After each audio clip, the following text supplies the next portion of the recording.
Yeah, yeah. Hello and welcome to another YouTube live with LFC Ahmedabad.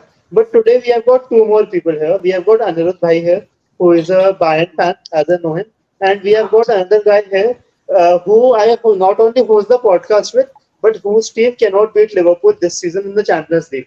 So yeah, here we are. So yeah, here we are discussing the Liverpool versus Newcastle match. Let's just say Newcastle got Darwized and how. रोशन भाई thoughts on that क्या लगता है Newcastle को जो हराया Darwin न्यूनेज ने अकेले अकेले 2 गोल मार के what are your thoughts on that Uh, तो आई थिंक पहली बार ग्रुप में किसी ने भी पुरू एफसी टाइप नहीं किया था, तो I think people I tell the reference of the पुरू एफसी अगर किसी को ना पता हो बिकॉज़ मुझे एक वर्ड सिखाया गुजराती में पुरू मींस खत्म राइट पुरू मींस फिनिश्ड फिनिश्ड एफसी या या तो किसी ने भी लिखा नहीं था, and for some reason surprisingly like I नहीं, अनमोल का मैसेज आ गया था। आया था क्या? मैंने नहीं देखा फिर। I think it did not, I didn't see it, but Anmol ही है जो सबसे पहले लिखता है। But for some reason I never had this doubt, like 10 man थे, 1-0 था, मैं बोला यार जीत तो जाएंगे। For some reason I never doubted it. मैं कभी फ्रस्ट्रेट भी नहीं हुआ गेम देख के। मैं बोला यार इट इज डिफिकल्ट। अभी 28 मिनट्स में when you have a red card, endo को तो मतलब कितना भगाया बेचारे को कवर कर करके। he clearly showed that he was not ready for a 10-man game. He really needs more games where there are 11 people on the field. But surprisingly, this thing cannot be a normal. Your 10, like this Hendo supremacy cannot be a thing where 10-man Liverpool plays much better than a 11-man Liverpool. So clearly there are certain things I think बहुत fast खेल रहे हैं. We'll discuss all of that, but I think I was very confident that we would at least get a draw. And I think second half mein, it was very clear also because Newcastle was not keeping the ball well. Like they are generally good passing team. They made mistakes, and I think around 60-minute mark when all the substitutions happened, if you see all these are attacking substitutions, they were not to sit back and salvage the game. So I think for the first time, I think I was very happy that Klopp didn't take a lot of time to make substitutions. Varna, there's frustration, like he takes so much time. One never even does a substitution until 18-19 minutes. And Darwin ko tum last 5-10 minutes mein daloge, what impact will he bring? Well, in this case he did, but in general, you know, the setup was there with the 68-minute substitutions when Harvey Elliott came in, and those attacking substitutions came. Thoda sa game breakdown. Jota even for that matter. Yes, exactly. Jota was so good on the bench. Yeah. Okay, so Vatsal bhai, I'll come to you here. Do you think it was a red card? मैं बहुत straight question पूछूंगा आपसे. Technically, I would be lying if I say no, it wasn't a red card, to be honest with you. Because regardless of me being Liverpool fan and wanting to make all these conspiracy theories that the Premier League referees are against us and whatnot, but to be honest, I think it was a red card because if Van Dijk hadn't clattered into who was it? Was it Isaac? Yeah. If he hadn't clattered into Alexander Isak, it was clearly a goal scoring opportunity. Now you might say that the foul which was made was not perfectly through the middle; it was more towards the left. Yeah, he was running a bit from the goal, no? Yeah. But I don't buy into such things, to be honest, because Alexander Isak is such a good striker that even in that particular position he could have created a proper goal scoring opportunity, and rightly so, to be honest. But it's good to see that the punishment is just a one match ban and not a 3-match ban. Because apparently I have to say something about it. अभी Paul Joyce की update आई है कि because he swore at the referee, there's a chance that match that ban could be extended to another match, like the Wolves game also. All right, Wolves game. No one cares, to be honest with you. But we lost last year. We lost last year. Amongst all this, what I also want to say is like, even though I absolutely love how the match panned out, you know, it and started this off message with also.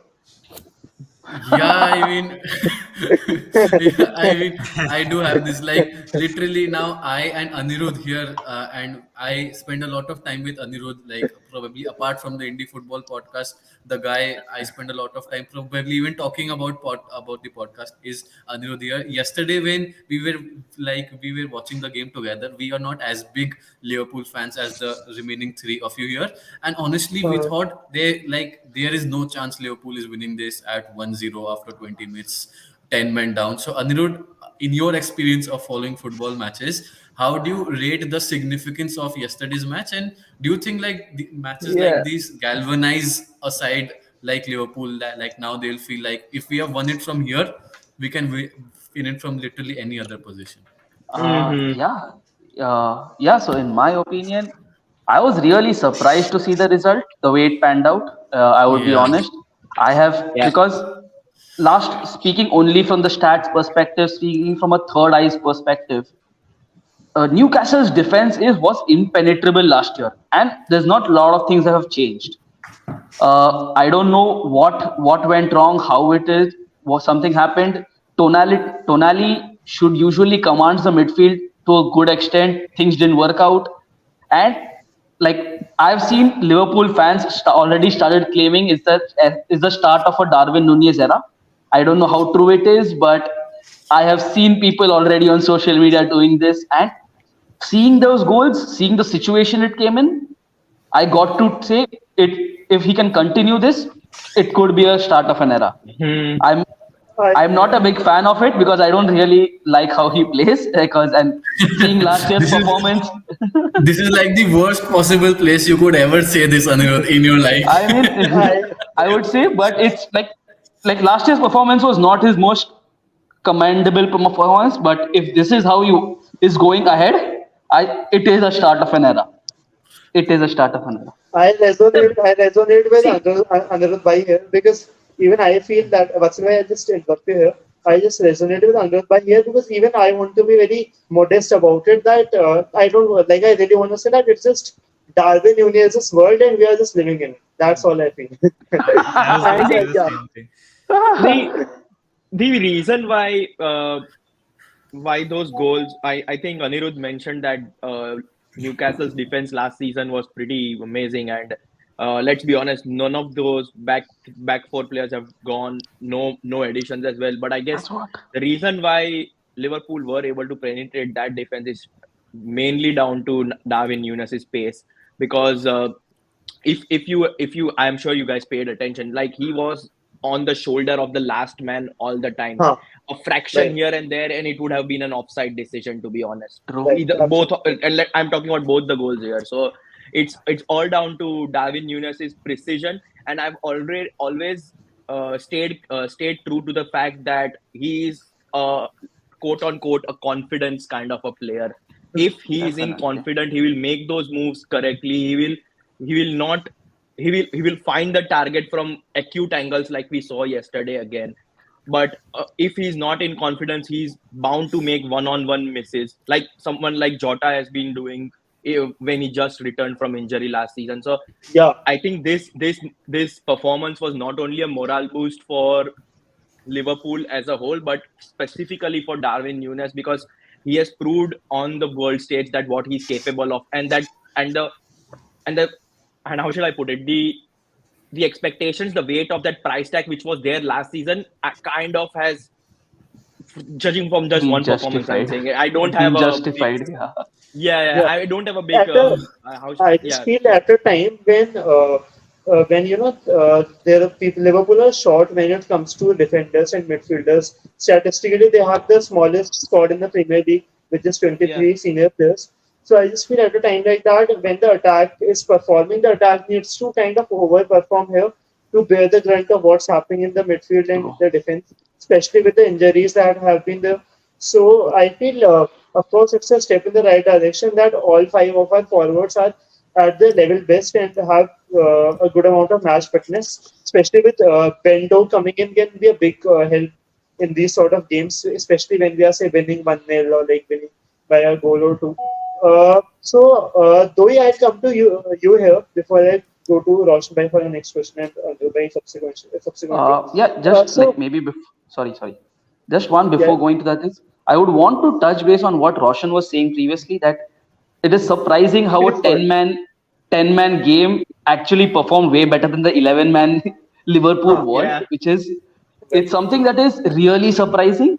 Like, and it is something you don't see often in football at all. It's like it's usually never seen because the field is usually more compact for you because there's an extra man in defense for the opposition team. But somehow Liverpool was playing more freely and the passes were stringing each other to a different extent. Roshan, maybe you could throw some light on your How? opinions on these matters. Yeah, as we were discussing that in our group as well, the transitions are happening way too fast. Like you cannot Yeah. play at that pace. Like that is very quick. I. Also, Yeah. if you have to play at that pace, you should have been playing with this squad for a year to understand who is how and where. And so I think that's an. I see. I think other thing is it's also because Shoboslai takes in places where people don't expect him to be. And so that is another reason where there is an element of doubt like, should I go for a Mhm. pass or should I be in that position or not? Things like that. Yeah. And so everything is going quick in that there are bad touches happening there. Like even in Trent's mistake, if you can see, he's thinking about the pass that he is going to do even before the ball has reached him. Yeah. right. The ball hasn't reached him and he's thinking I'll stop it with my left foot and I'll switch it to the left of the field. So they just need to calm down, take a little bit more time, and then I. uh, I. string some passes. I think the transitions are happening way too quicker. That's the only reason that I they agree. feel more They are not I. comfortable with thinking 10 that men much, right? because I sorry. want to give a shout out to Trent as well because Roshan just quickly Yeah, mentioned him. Yes, yes, he was responsible for the first goal, which was comical defending. You don't expect such things to happen from an England international, but the way he he he picked up his game, and when he was given that captain's armband, it showed how much it means to it him mattered him. Yeah, being a childhood Liverpool fan and captaining it on the Premier League front. It was like so amazing to see, and I think he really picked up his performances. He was linking up really nicely with the right-sided midfield as well when he was bombing up and down the right flank, and right. I think the way he shouted at the crowd when there were like a couple of minutes remaining and the ball went out for a corner, which clearly showed that it takes special ability to put that shocker of a display behind you, then Right. captain your side Mhm. in a crunch game. And yeah, so yeah, credit to him. I think Absolutely. regardless of the mistake he did, I think he was impeccable once when that and was sent and I off. you know totally agree with you something. on that. And Doi, I'll come to you here. And actually, I was about to ask you this. That's from Newcastle's point of view, a player like Anthony Gordon, who Yeah. last season could not play that much because of his injuries. And do you think yesterday was the day when he came to the fore when it came to Newcastle's left wing?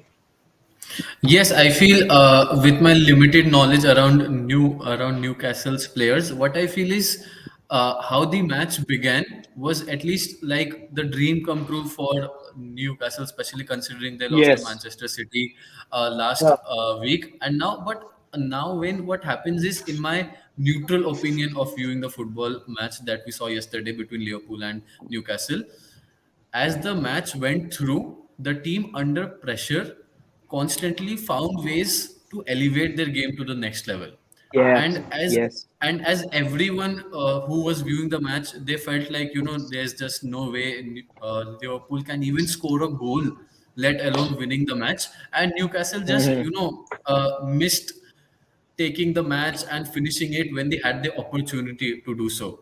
Now, what I was also thinking once the match finished, and it's something that maybe Anirudh can answer and even Roshan can add your points later on, is at such a early part of the Premier League campaign, with sometimes a win here and a loss there. We have, like, I have read many books around football where players, where coaches mention that one match really sticks to a team for good Yeah. Uh, reasons or for or for bad reasons. So do you believe, and even like Anukash can also add later on after Anirudh maybe first, do you believe this match was that kind of a match for either of the teams where they will remember it as they embark throughout this season? Anirudh?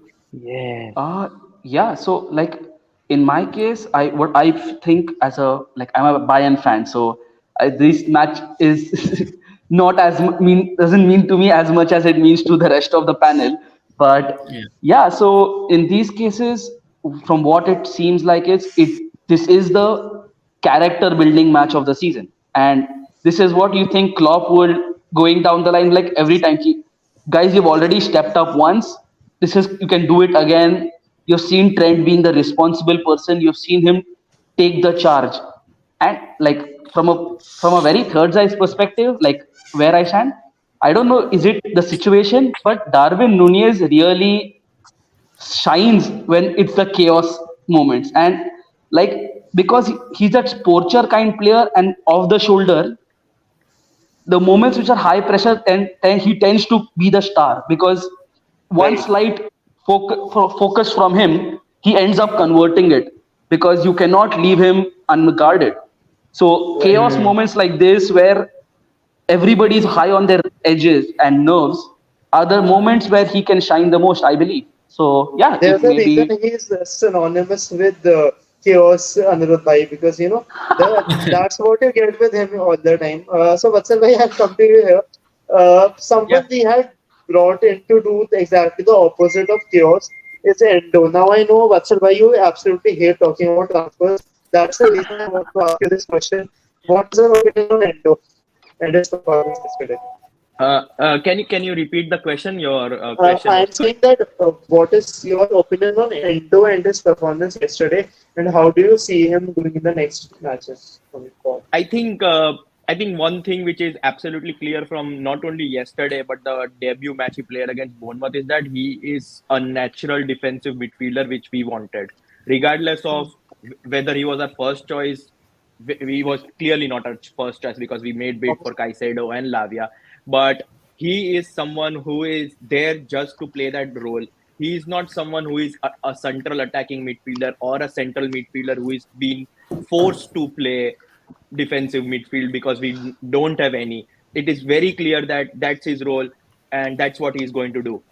Now the question is, we haven't. I personally feel we haven't seen the full potential because I think, like Roshan said, he has barely played a game where we have had 11 players on the pitch. Even against Bournemouth, we had a McAllister red card, which was later overturned.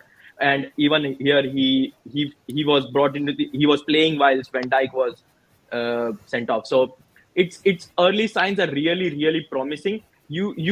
He's a kind of player which I won't be expecting to be on everyone's FPL team or every media talking about him day in day out. He's the kind of player who will do the dirty things for you, and and players who do dirty stuff for a football team are really important, but they are not the most eye catchy players. And I really and I really see Endo as one of those players, and that is actually a compliment. Doing dirty things. Interesting point. Oh, sorry, I got a call from it. Yeah, but doing Interesting dirty point. things and not being recognizable is kind of an achievement in its own. I agree because Roshan Bhai talking about doing the dirty things. I'll come to you here. So Dominic Szoboszlai, a player who was brought in for the sort of to play the Gerrard slash the Kevin De Bruyne role in the team. He was very good yesterday. He was a part of 20 ground duels yesterday. Of them. He was all over the pitch, running, making tackles, the 5 ball recoveries for that matter. So, what is your opinion on him? Did you could you foresee that a side of Dominic Szoboszlai like that to come, and how impressed were you by it? I mean, with the evidence of 3 games, clearly he's settled in, and he is the number 8. He is the number 8 that we have missed for these many years. And I think there is another reason why we might not have gone for a midfielder in the market is because we see the We are potential skint. that. Mhm. We are skint. Yeah, well, I wouldn't go. ठीक है, it's a divided I'm opinion. just I'll kidding. leave I'm it. just kidding. I'm just kidding. But again, I love there is no I love reason. how I just love how Roshan Bhai probably thought like he could say three things to it, but he decided not to. See, at the end of the day, it is true that a club with a bigger ambition needs to put up that much money to be functioning and to be challenging. And so it is Yeah. very unfair on part of Salah and Allison that they have to play with a below average squad or an average squad where they could have won so many more trophies. Like, selflessness Yeah. is one thing, but at the end of the day, every player plays in a club to Wins be stuff. challenging for trophies, and if the club doesn't set it up for them, then there is no reason for Salah not to stay at Liverpool and go to Etihad where he gets more money, or Alisson to a Saudi league and get more money, right? Like at the end of the day, I would want to feed my children, have them a better life than sacrifice my life for a club which is not ambitious. So Yeah. we have to acknowledge that fact at the end of the day. And And yeah, if your owners don't match the ambition of the club, then eventually the people of the city will speak out, and then the hostility will be so much that the owners will eventually leave. So and very interesting that you mentioned that, because one of the questions that I keep asking everyone over the last couple of months here at the Indie Football Podcast, and probably I'll ask Anirudh here about the Salah topic. Like Roshan just mentioned about his entire perspective around Salah. There is a trade-off that every player does when it comes to prioritizing his personal ambitions to what he wants to do with a team. So according to you, what do you like? If you are Mohamed Salah, what makes sense to you? To continue playing with Liverpool, or to explore further opportunities in Saudi Pro League, where it just seems all the top Europe football players are now prioritizing Saudi, which is good for Asian football. But how do you see the overall situation around it? Yeah, so it's one of the most, like, can't say controversial, but most spoke upon topics in football at the moment, with, like, monies which do not have any rationale, the the whole atmosphere around it, the fan, like, it's like mass exodus is the right word for this, of top talent. But yeah, it's currently, we don't see where it's headed, how it's headed. We're seeing top players leave left, right, and center, going. Obviously, some players past their prime, while some players wanting to just get that bag. Yeah. The When you get the amounts, which is the numbers which are thrown in, are generational wealth. yeah, Yeah. It's for players of lesser known countries and with families which is not in the best case environment. That money is a game changer, not just for you, it's for your community, it's for your livelihood, it's yeah, for everybody with you. So we have to take that into consideration. It's not just a matter of, are, yeah, it's my career, I'm heading there. But there's a whole other ecosystem and a player's mentality which needs to be taken into perspective. Because, say, a Salah could earn the money, what he'll, in those 2 years which he'll go there, that is a bare minimum, a 6 7 years worth of money anywhere else. It's Fair enough. that the bag is so much, but, like, that conversation is a whole different way. I think I agree. the I Oh, agree. sorry. only way you can justify money is with trophies, right? Like if Salah is getting the money that he's getting and winning two or three trophies, or two trophies at least, at Liverpool for, let's say, for the year that he has been here, and then the future years. Let's say if he goes out with a hefty trophy cabinet, I don't think the money matters necessarily.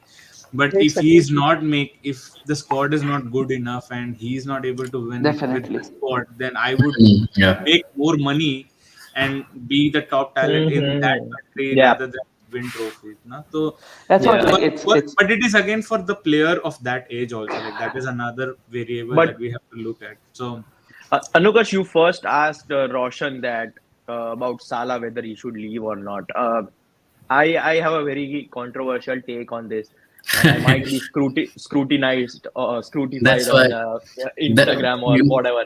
That's why we love having these conversations in the Yeah, first place. So Vatsal yeah. भाई See, मुझे भी like कि इस वाली conversation के बाद पूरा होने वाला हूँ मैं Liverpool no, Nay, Ahmedabad the में. thing is, Vatsal is already purued in the group, so that's why he can. yeah, I don't care. I don't care, to be Exactly. honest. He's become Just kidding, just kidding. thick-skinned. Before Vatsal bhai give some interesting point Vishal bhai has shared here that it's not Yeah. about ambitions and he has talked about Michael Edwards. Now, I would like to say one thing that it has been very evident in the transfer window that we have missed someone like Michael Edwards and Liverpool's Yes. backroom staff.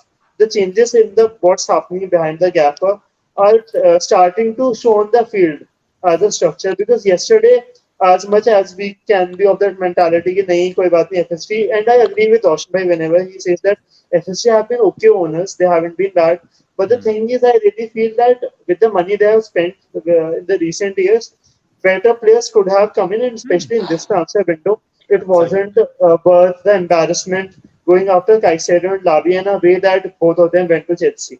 Anyway, what's the you can continue on what you were saying. Yeah, but the thing is, the owners were willing to spend 111 million. Don't Yeah. so if Liverpool did not manage to get Caicedo, that shouldn't be on the owners. That See, shouldn't be on the people Hmm. negotiating the deal. That's And what I'm already- saying. Lavia. Huh. That's what I'll I'm give saying. I'm not another blaming the example owners of here. like. I'm blaming the backroom staff. r- Yeah, I हाँ, think Roshan, you can go forward. Yeah. Yeah, no, go Yeah, ahead. I'll add both the things. A, we did not fill in the places that so technique. So clearly there is some issue in terms of recruitment, right? We lost our medical personnel, and then we struggled with injuries the whole season last year with key players in key moments. And one trend that has come up is that if Liverpool was supposed to pay 100 million for one player, clearly the money was there. So then now it seems like Klopp has a veto on almost all the decision that the club makes. So clearly the power dynamics are also different. So I think वो सारे चीजें हैं which we don't necessarily understand. But I think the other thing is for every fan wants a certain player that they like, and if Exactly. we left it to the Absolutely. fans, we'll be getting many more Bentekes in our club. So at one point, yes, I agree that there has I I completely agree that FSG is not supporting the ambition of Liverpool or clearly whatever is happening, if it is FSG, if it is management, if it is recruitment, everything is not in line with what Liverpool is right now. So the brand it is, the football it is playing, the talent it is supposed to attract is being hindered by all these backroom stuff that we really don't know. We know what happens on the pitch. Do we really know how recruitment happens? Do we really know who says yes and who says no to a player or Exact. And the thing is, shelled out? in a So fan base, in a fan. Sorry, Roshan, to cut you off there. I made my Huh. point. Yeah, the thing is, which again, personal opinion, controversial maybe or maybe not. The thing is, on we as fans of football teams who interact with others on social media, I have started to feel the way that the owners of any football club. I'm just not talking about FSG over here. I'm talking about everyone as a whole. The owners are the easiest targets, in my opinion. Right. Like Okay. whatever goes wrong on the field, off the field, the owners will be the first one who will be blamed. Particularly in a club like Yeah. Liverpool, because we are so attached to our manager, we are not going to blame our manager that easily. We are so attached to our players, the likes of Alisson, Van Dijk, Trent, Salah, Salah. Nunes. We are not going to put blame on them anytime soon. So if something goes wrong, who are you pointing your finger at? You need someone to point your finger at. The owners are someone which no Uh, Yeah. one likes. Yeah. I Absolutely. would, I, I as a, oh, sorry, yeah, Anurush, go please ahead. Yeah. go ahead. Please Anirudh, go ahead. Anirudh, Please go go ahead. ahead. Anil bhai, please go ahead. Oh yeah, so I second Vatsal's thing. Like I would not say it's a controversial. It's the most logical, level-headed answer. And in Yeah, Yes. these even I matters, too. it's yeah. So in these matters, it is like however you may cut the cheese, the fans know the least about the club. Unfortunately, the people in the Exactly. Yeah. internal, the things, and with the media pushing stuff out to whatever caters to maybe get a reaction, it's all such certain kinds of pieces come out which would make a fan react. It's like, be Yeah. it in a more aggressive way, be it in a more subtle way, ki, Arey, what a player, what a good coach, what a good performance. But we seldom see anything good spoken about a team owner. Yeah. Previously, Yeah. 2 years back, people were garnering praises for FSG to be how good they are and how they left everything to the manager. The same narrative Yeah. is now flipped across, and it's the narrative is, what are they doing? They're just letting Klopp decide everything. And so we've seen this in a very way which is like not the most prettiest journalism or the most prettiest manner, and with fans being inherently a bit more on the extremist ends. If Yeah. they don't, Yeah. if the result is not towards you, you're always against it, against the org. That's a very That's a good interesting way of way to putting things. Yeah. And that. or one another thing is a club runs on a certain philosophy, right? Like, so you Yeah. live Yes. live and die by it. There are pros and cons to everything, and then the policies that the club owners and everything that happens around. If the decision was to give Klopp the full autonomy of all the decisions, then we have to trust his decision when he buys a player, and then we have to trust his decision of not buying a player or going after somebody who wants to go to other club, things like that. We If that is the wrong that comes out of it, we have to go with it. I mean, So Yeah. be it. like, Exactly, so Abhi, be it. can we disregard all the 6 trophies or 7 trophies that Liverpool has won under Klopp just because he has a total autonomy? Okay, it happens, and also it is very difficult in this era of modern football where players have preference of playing in a specific club. Like, we couldn't stop. The thing with Brazilian clubs is, like, when these players come in, they either want to play for a Madrid or a Barcelona. From childhood, they have been thinking about those clubs. Yeah, So Yeah. when No. that Which No. Yeah. comes, Yeah. they will Completely. go. So there is no competition towards a player's ambition, and then it becomes even more difficult when agents get involved, those fees get involved, contracts get involved, like kitne sare moving parts had to And get one signing right. And I'm not it can sure. break down on one small thing also, Yeah. like very I'm small. not sure whether we have time or not, but can I just add on what Roshan yeah, has yeah, sure. just Before said? we end Yeah. this, you can give the final thing. Yeah. Yeah. Okay, Again, Roshan, sorry nice. to cut you off, Nahin, nahin, but koi nahi. Yeah. but yeah, what Roshan said is completely right, because I've heard people on social media saying that if we were able to bid 111 for Moises Caicedo, why didn't we just go and sign Jude Bellingham? Now there are caveats to these things which people don't really understand. Like, the thing is, having transfer budget is one thing, but having a wage budget and money to pay agents, commercial fees, image rights. There are so many things which are attached to signing a player. It's not just ki you go to a supermarket, you pay a 100 rupee note, and you get the goods you want. It's not that easy, right? Uh, a player a player could be valued. Two players similar position could be valued at 80 million, but one would be asking you 400,000 pounds a week. Another might ask you just 150,000 pounds a week. Now that 150,000 pounds a week player might seem like a good option, but then again, his image rights could be different, his agent fees could be different, his sponsors might not agree. There are so many things attached to these players, and the transfer market is a big rabbit hole, and it's like an iceberg. We just see the tip of it, and we make our decisions based on just that tip, while there's a whole another 90% of the I iceberg I Yeah. right feel below. I feel people think it is as easy as going to a grocery store and saying, "Arey, ye Exactly. mahanga That's the So, example I made. Yeah. Yeah, hai." that's the Exactly. example I Yeah. made. uh, Yeah. like, so in, Yeah, sorry, Anirudh. just so No, as no, go ahead. Vatsal was saying, it's really not easy. It's complicated as hell. Yeah, But see, like, we have seen all the clubs in the world switch managers, switch things.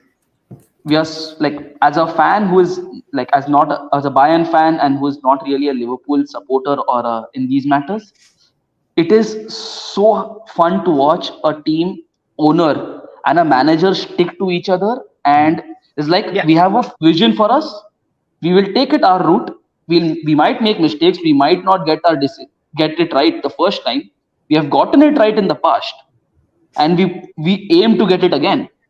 See, obviously there are clubs and money being pumped into the Premier League by Newcastle, by Manchester City, and whatnot. Things are changing on the fly. That is more money getting pumped in. There are Yeah. players being bought left, right, and center every season. Yeah. It is My, very difficult to be competitive and be the best in every transfer window. It is just ridiculous to ask about it. You see, cannot get every target. You can't meet every benchmark you want.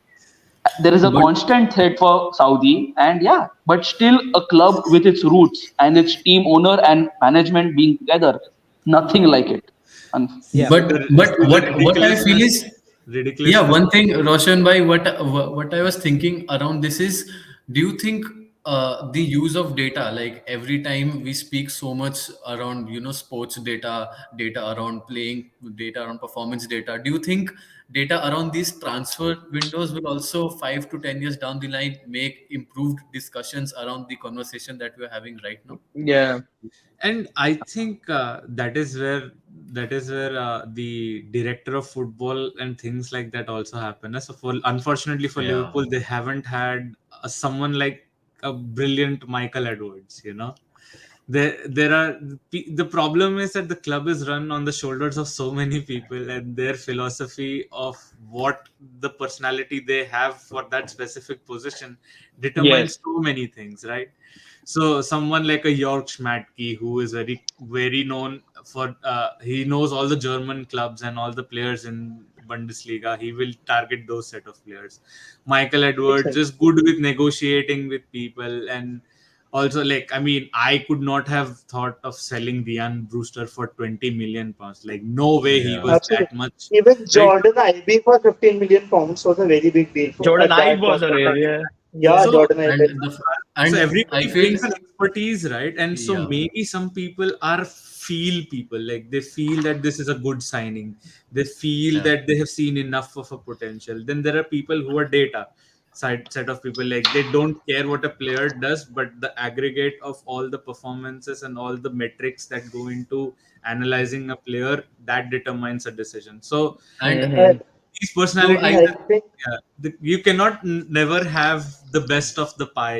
You will always get people who are either too data focused or too yeah, gut based decisions, I and think I think the key that is a lies very around finding a balance. right, But exactly, Anukar sir, absolutely. Anukar Yeah. sir here did not like at all that we are not enjoying it, the transfer windows and all, or whatever No, Liverpool no, no, no, hasn't been no. doing right. I He just actually think decided to that leave the call and come back for a while. no, no, no, no. I think my internet wanted me to put in a Darwin Nunez performance, come in as a substitute, and finish this episode. Just to the theme of this like YouTube live. Yeah, yeah, maybe right before yeah, so, please. like, just on the transfer window thing, which may be something I can add, it's I'm a kind of a data person, and so Yeah, we know all these big clubs are massively data run. Obviously, there Yeah. is a whole different. It's run by different things. It's run by and there are professional organizations who run it as a business. exactly, So there is a whole data aspect to it. But one thing people fail to understand is there is no original data. There's only original interpretation of data. Hmm. Yeah. yeah, So Right. that is where maybe a Liverpool is lacking as a person who can just tweak it and like because you've seen like Grunmark or being just tweaking the throw-ins and making it a whole new weapon, which is like One what of our Liverpool also former did. guests, one was Thomas Exactly. Ronmark, I Yeah. would like to So bring in the brand exactly. placement here. See, in a proper democracy, there are people who oppose your decisions, right? So I think at this point, not having a director of football is given Klopp the free reign, and maybe somebody who can clash with him and say, yeah. "Okay, well, I don't look at it this way," might change a few things when Exactly. in Yeah. future. So, So But yeah, I think again, finding a sporting so I director is think not that is that very easy. nice. Also, yeah, it's there's not easy. yeah, It's so not a many. binary question. Other thing is they're not a lot of people who are specialized in that role, so you kind of bring in other people. Yeah. So I it's think Fair. the conversation has been so intriguing for all of us that all five of us could really continue and go on yeah, for it. absolutely. But I think 40 minutes is a big time, probably one of the longest YouTube lives that we've had. Thank you everyone to be a part of this. No Anukarsh, problem. Anirudh, Vatsal, Roshan, and we look forward to doing many more of these. It was an enriching conversation. We spoke about different things, and I'm sure it was a great value add for everyone who Yeah. tuned in. Thank you guys. Good night. Take care. Thank you. Bye bye. Bye.